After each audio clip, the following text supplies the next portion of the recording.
Proper एकदम, क्या बात है। समझो आपने इनिशियली 20 लेंथ रख दी है, तो क्या आंसर कभी आएगा? कभी नहीं आएगा आंसर।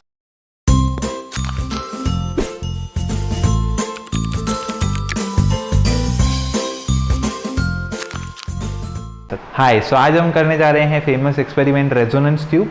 इस एक्सपेरिमेंट के लिए वाइवा सबसे ज़्यादा इंपॉर्टेंट है, बिकॉज यहाँ पर हम फॉर्मूला यूज़ करते हैं V is equals to the 4NL। अब 4 कहाँ से आया?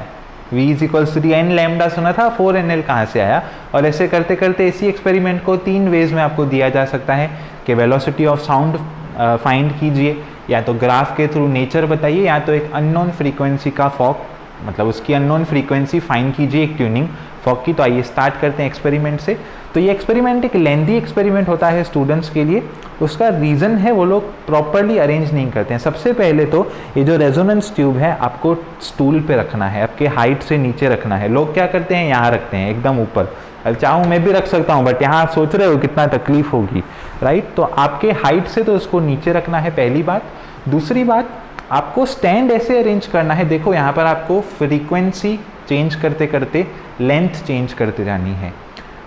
इमेजिन कीजिए ये आपका स्ट्रक्चर अच्छा नहीं है और आपको बार बार ये स्क्रू से सब ढीला करना पड़ रहा है, तो मज़ा नहीं आएगा, रीडिंग्स गलत आएंगी, फ्रस्ट्रेशन बढ़ेगी। फिजिक्स आपका पेशेंस चेक करती है। अगर आप केमिस्ट्री लैब में जाएं तो आप बता सकते हैं कि ये केमिस्ट्री लैब है, केमिकल्स की खुशबू से। बायोलॉजी लैब का डिस्क्रिप्शन होता है जानवरों के स्पेसिमेन से। और अगर आपकी फ्रस्ट्रेशन है, आप बहुत फ्रस्ट्रेटेड हैं, आंसर नहीं आ रहा है, अपैरेटस काम नहीं कर रहा है, तो वो फिजिक्स की लैब होती है। तो इस वजह से पहले से आपको थोड़ा नॉलेज होना चाहिए। अब इसको सेटअप ऐसे करना है कि देखिए मैं इसको फ्रीली घुमा पा रहा हूँ, देख रहे हो, किसको भी मैं टच नहीं कर रहा हूँ, इसकी लेंथ में इंक्रीज कर रहा हूँ। तो ये आइडियल वे है, देख रहे हो, लेंथ भी। और यहाँ पर राइट हैंड थंब रूल लगाइए, तो इसको ऐसे ट्विस्ट करके लेंथ बढ़ाते जाइए, और लेंथ कम करनी है तो वापस इसी तरीके से कम करते जाइए। फर्दर मोर आपको यहाँ पर वे बता दूँ, स्केल हमें डिप करनी है पानी के सरफेस पे, और वहाँ से हमें रीडिंग्स लेनी है सारी की सारी। तो पानी कितना भरना है? कुछ स्टूडेंट्स आधा भरते हैं, नहीं, आपको पानी ऊपर तक भरना ही है। जितना ऊपर इन द सेंस 10 सेंटीमीटर तो कम से कम खाली छोड़िए, उसके बाद तो पूरा का पूरा पानी आपको भरना ही है। और यहाँ पर मैं बता दूँ इस एक्सपेरिमेंट का हमारा एम क्या है। इस एक्सपेरिमेंट का एम हमारा वही है जो हमने सोनोमीटर की वीडियो में देखा था, NL is equals to the constant. This is the aim of our experiment. Okay, लंबा एक्सपेरिमेंट है, फिर से बता रहा हूँ। तो इसका वे क्या रहेगा करने का? नंबर ऑफ n है frequency of tuning fork, L है हमारी लेंथ, ठीक है। तो NL कॉन्स्टेंट है, इसका मतलब अगर ये 10 है तो ये हो जाएगा 5, तो ये है 2, ये हो गया 2, तो ये हो जाएगा 5, क्योंकि NL शुड बी कॉन्स्टेंट। तो फ्रीक्वेंसी आप जैसे जैसे यहाँ पर देखो डिक्रीज कर रहे हो, तो आपकी लेंथ देखो इंक्रीज हो रही है, राइट? तो आपको फ्रीक्वेंसीज का ऑर्डर ऐसे ही लेना है, यानी कि सबसे पहले हाईएस्ट फ्रीक्वेंसी का फॉक, फिर उससे come and so on. For example पहला वाला जो फ्रीक्वेंसी का फॉक लूँगा यहाँ पर मैं, हो जाएगा 512 हर्ट्ज़ का, फिर 480, फिर 426, फिर 384, फिर 320। इसका सबसे जो बड़ा बेनिफिट है वो बेनिफिट ये है कि लेंथ, जो हाईएस्ट फॉक है उसके लिए लेंथ सबसे कम है, फिर धीरे धीरे लेंथ इंक्रीज होगी। तो मुझे एक वे पता चल जाएगा करने का। अदरवाइज कुछ स्टूडेंट्स क्या करते हैं, रैंडमली कोई भी फॉक लेंगे, कुछ भी लेंथ पे रखेंगे, फिर आंसर नहीं आता है। ओके, यूजुअली अगर आंसर नहीं आता है तो उसका यही रीज़न हो सकता है। ओके, सो चलिए स्टार्ट करते हैं। 512 हर्ट्ज़ का हम पहले लेते हैं ट्यूनिंग फॉक, ठीक है। सो 512 हर्ट्ज़ के ट्यूनिंग फॉक के लिए जो रीडिंग है वो कितने पे आती है? रीडिंग की रेंज आती है 14 से 16 सेंटीमीटर के बीच में, ठीक है। तो पहले ही आप फॉक को, जो इसकी लेंथ है, उसको वही रेंज में अरेंज करो, ठीक है। प्रायर नॉलेज आपको होना चाहिए। अभी ये है समवॉट कुछ 14 सेंटीमीटर के आसपास, ठीक है। वाइवा क्वेश्चंस और सब एंड में कवर होगा। टैप करना है ऐसे, और यहाँ पर ऐसा रखना है। वेव प्रॉन्ग्स ऐसे वैसे वाइब्रेट होते हैं हमारे, तो उनको अंदर की तरफ जाने देते हैं। कुछ लोग इधर रखते हैं, इधर रखते हैं, इधर इधर, ये सब नहीं करना है। टैप करके यहाँ पर रखना है। आवाज़ आ रहा है क्या? अच्छा नहीं आ रहा है, चलो लेंथ बढ़ा दो, ठीक है। हाफ सेंटीमीटर के टर्म्स में लेंथ बढ़ाते जानी है, ठीक है। आवाज़ थोड़ा बढ़ रहा है, मतलब रेजोनेंस होने वाला है, ठीक है। क्या बात है, ये रेजोनेंस प्रॉपर है मेरे हिसाब से, तो फिर भी थोड़ा बढ़ा के देखता हूं। This is resonance. Abnormal sound सुनाई देगा। कौन सा साउंड? एबनॉर्मल, मतलब इतना ज़्यादा हाई, ठीक है। तो बस आपको यही रीडिंग नोट करनी। प्रॉपर। सो ये रीडिंग कितनी है? सो ये रीडिंग यहाँ पर है, इसको मैं यहाँ से मेजर करता हूँ। So this reading is somewhat 16.3। तो पहली रीडिंग आपकी आई है यहाँ पर 16.3 सेंटीमीटर, ठीक है। 512 हर्ट्ज का मैंने फॉक यूज़ किया, मेरी रीडिंग है 16.3। यहाँ पर आपको कहा है 3 बार करने को, 3 बार इसलिए कि एरर आपको कम आए। अभी नेक्स्ट फॉक यूज़ कर रहा हूँ 480 का, तो n मैंने कम किया है, n कम किया है तो l क्या होगा? l बढ़ेगा। कितना बढ़ेगा? 2 सेंटीमीटर के आसपास बढ़ेगा। सो नेक्स्ट फॉक मेरा होगा यहाँ पर 480 का। नहीं, कुछ भी नहीं है इसमें, थोड़ा लेंथ बढ़ाते जाइए। अबाउट थोड़ा समय लगेगा और आने में, थोड़ा और समय। स्टूडेंट्स का क्या होता है, ऐसे डीमोटिवेट हो जाते हैं, सर आंसर ही नहीं आ रहा है, आंसर ही नहीं आ रहा है। आंसर नहीं आ रहा है तो लेंथ चेंज करो, वो शायद भूल जाते हैं कि लेंथ चेंज करनी है। यहाँ फिर आंसर कभी नहीं आ सकता है। जैसे कि अभी इस फॉक की जो रीडिंग है वो आनी चाहिए 18 के आसपास। समझो आपने इनिशियली 20 लेंथ रख दी है, तो क्या आंसर कभी आएगा? कभी नहीं आएगा आंसर। तो ये चीज़ें आपको पता होनी चाहिए। हाँ, लग रहा है रेजोनेंस है। थोड़ा और बेहतर देखते हैं, हो सकता है क्या? प्रॉपर एकदम, क्या बात है। माइक में मुझे पता नहीं कितना आ रहा है, बट यहाँ तो एकदम प्रॉपर है। सो ये है हमारी सेकेंड रीडिंग, वाटर के सरफेस से लेना है 18.3 सेंटीमीटर पे। क्या बात है, देखो मेरा अंदाज़ा कितना सही है, एग्जैक्टली +2। तो इसी तरीके से यहाँ पर आपको अलग अलग फॉक्स के लिए रीडिंग सेम वे में लेते जानी है। ओके, सो इस तरीके से आप जो भी फॉक्स आपको गिवन है उसके लिए आप करस्पॉन्डिंग लेंथ फाइंड कर सकते हैं, ठीक है। और एक आपको अननोन फॉक दिया जा सकता है। अननोन इन द सेंस आपको ऐसे कुछ लगा देंगे यहाँ पर टेप, ब्लैक कलर या कुछ भी, एंड फिर वो अननोन फॉक रहेगा। तो अभी स्टूडेंट्स क्या बोलते हैं, सर इसकी हम फ्रीक्वेंसी कैसे फाइंड करें? बात उनकी भी सही है, बिकॉज अगर आप रैंडमली फाइंड करो, एग्जाम्पल तौर पर मैं आपको ये फॉक दे दूँ, मैं बोलूँ चलो इसकी लेंथ फाइंड करो, कैसे करोगे? कहाँ से स्टार्ट करोगे? 10 सेंटीमीटर से लेके कब तक जाओगे आखिर तक आप? तो इसका भी एक वे है।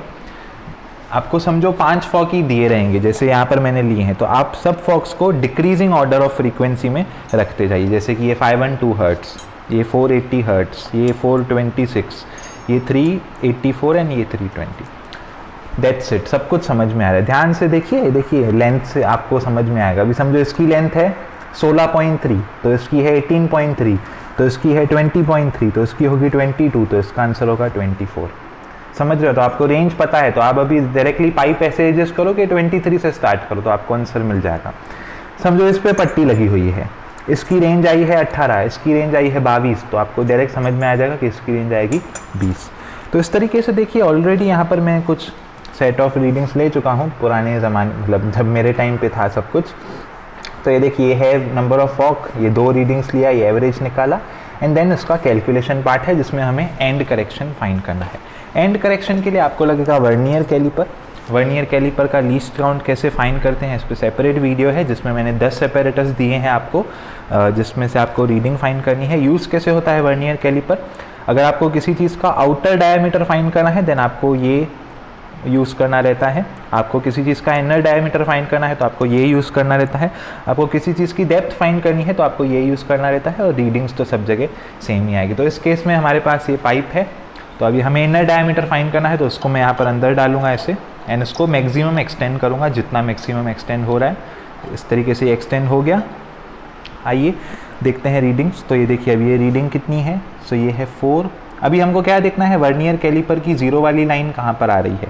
सो 0 वाली लाइन देखिए आ रही है यहाँ पर 3.8 पे, देख रहे हो? 3.8 नहीं, सॉरी, ये देखिए, ये है 4, this one is 4, this one is 3.5, so this one is 3.3।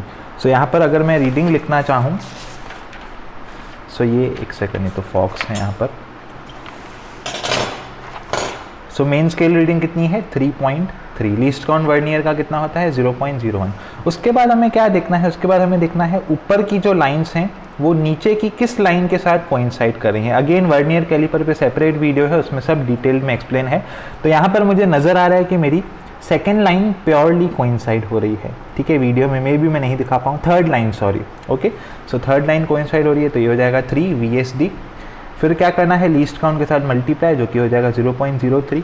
फिर सबको ऐड करना है, जो कि हो जाएगा 3.33, एंड ऐसे ही रीडिंग्स 3 बार लेनी है, एंड हमारा आंसर आएगा। और what is mean by error?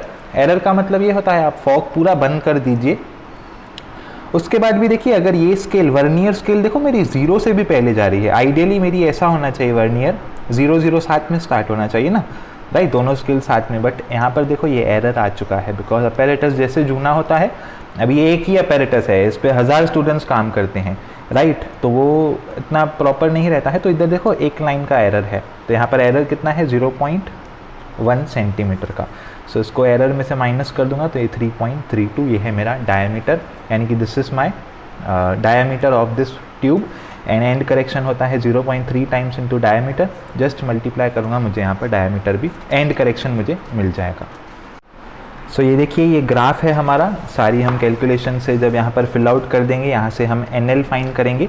सो पहले देखते हैं, अगर आपको बोला है एग्जाम में NL फाइंड करो, सो NL की वैल्यूज़ देखो यहाँ पर ऑलमोस्ट मेरी कांस्टेंट है, जैसे सोनोमीटर में था 85, 86, 86, 85, 87, तो initially with in experimental error सब कांस्टेंट है, मैंने आपको बताया था प्लस माइनस 1000 के अंदर आना चाहिए, मतलब अगर पहली वैल्यू 8000 है तो आखिरी वैल्यू 9000 होनी चाहिए या फिर 7000 होनी चाहिए, प्लस माइनस 1000 के बीच में अगर वैल्यूज़ हैं तो फिर हम कह सकते हैं कि आपने एक्सपेरिमेंट सही किया है, उसमें मार्क्स डिडक्शन नहीं होता है। तो ये हो गया अगर आपको ऐसा कुछ कहा है तो। अगर आपको ग्राफ कहा है तो आपको ग्राफ बनाना है और ग्राफ के थ्रू आपको अननोन फ्रीक्वेंसी फाइंड करनी है। अभी अननोन फ्रीक्वेंसी के लिए देखो आपको n तो नहीं पता है बिकॉज वो तो नहीं पता है, वही तो फाइंड करना है, बट आपको l पता है, l पता है तो आपको जस्ट करस्पॉन्डिंग l की वैल्यू लेनी है, इस ग्राफ पे y एक्सिस पे प्लॉट करनी है एंड उसके करस्पॉन्डिंग स्ट्रेट लाइन बनानी है, देन वहाँ से परपेंडिकुलर ड्रॉप करना है, तो करस्पॉन्डिंग 1/l के लिए आपको यहाँ से n मिल जाएगा एंड n है आपका 340 हर्ट्ज, तो ये हो गया आपका बाय ग्राफ। उसी तरीके से आपको बाय कैलकुलेशन भी अननोन फ्रीक्वेंसी फाइंड करनी है, जैसे कि यहाँ पर आपने NL फाइंड किया, ठीक है, तो NL के बाद यहाँ पर देखो लिखा है मीन NL, ठीक है, तो आपको पता होगा NL is equals to the NL, तो एक जगह यहाँ पर लगा दो मीन, एक जगह यहाँ पर लगा दो अननोन, तो ये आपने फाइंड कर दिया पीछे, लेंथ आपको पता है अननोन की, सो यहाँ पर क्या हो जाएगा NX is equals to the NL mean upon में L ऑफ अननोन फोर, तो ये भी पता है मीन, और ये तो आपने यहाँ पर टेबल में ये फाइंड किया था, सो ये पता है, ये पता है, सो आपको बाय कैलकुलेशन भी पता चल जाएगा। तो देखिए मेरा बाय ग्राफ आया है 340 हर्ट्ज जो कि सही है, और बाय कैलकुलेशन 349 आया है, चलता है 10% एरर, 10 तो एक्चुअली नहीं 5% एरर तक अलाउड है, सो ये भी सब कुछ सही आया है। और velocity of sound by calculation भी मेरा सही आया है सेंटीमीटर पर सेकंड में। अब इसमें मेन बचता है वाइवा, जो मैं आपको आगे बता दूंगा सेपरेटली। तो यहाँ पर क्या लगेगा, यूजुअली आपको पता होगा v इज इक्वल्स टू होता है n लैम्डा, राइट, बट क्योंकि ये स्टेशनरी वेव है, आपको पता होगा स्टेशनरी वेव कुछ ऐसे बनती है, अंदर नोड बनता है, अंदर नोड क्यों बनता है, बिकॉज यहाँ पर फ्रीडम कम चाहिए नोड को, ऊपर बनता है एंटी नोड, एंटी नोड क्यों, बिकॉज फ्रीडम चाहिए एंटी नोड को, तो ऊपर एंटी नोड और इसको फ्रीडम नहीं चाहिए तो नोड। सो ये डिस्टेंस कितना है, सो नोड से एंटी नोड के बीच का डिस्टेंस होता है λ/4, ये डिस्टेंस कितना है, ये डिस्टेंस तो है l, so l is equals to क्या है मेरा λ/4, सो लैम्डा किसके बराबर है 4l के बराबर, सो v इज इक्वल्स टू क्या हो जाएगा मेरा n टाइम्स 4l, यानी कि v इज इक्वल्स टू हो जाएगा 4nl। तो यहाँ पर आप देख सकते हैं ये आपकी पहली फॉर्मूला, ओके, ये है आपकी पहली फॉर्मूला, ठीक है।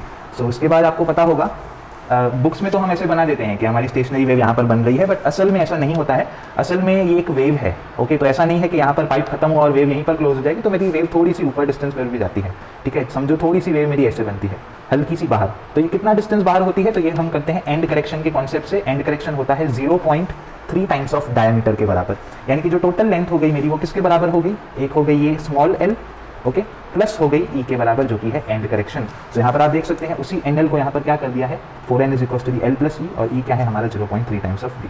सो this is about end correction, this is about the formula. And आगे चल के यहाँ पर हम एक ग्राफ भी बनाएंगे, जो कि ग्राफ हमारा होता है n वर्सेस 1/l का। तो एग्जामिनर आपसे पूछ सकता है कि यही ग्राफ आपने क्यों बनाया, राइट, तो आपको उसमें बोलना है कि सर हम स्लोप निकालेंगे जब, तो स्लोप होता है y axis upon x axis. y axis पे क्या है यहाँ पर n, x एक्सिस पे क्या है, x एक्सिस पे यहाँ पर 1/l यानी कि ये ऊपर चला जाएगा तो क्या हो जाएगा nl। तो बेसिकली इस एक्सपेरिमेंट में आपको कैलकुलेशन से भी आप रिजल्ट फाइंड कर सकते हैं, v is equal to 4nl, nl आप कैलकुलेशन से निकाल सकते हैं, और सेम वे में आप 4 इंटू स्लोप भी कर सकते हैं, जो कि होगा ग्राफ से रिजल्ट, जो कि कहाँ से होगी रिजल्ट, ग्राफ से। ओके, सो ये हो जाएगा हमारा ऐसा।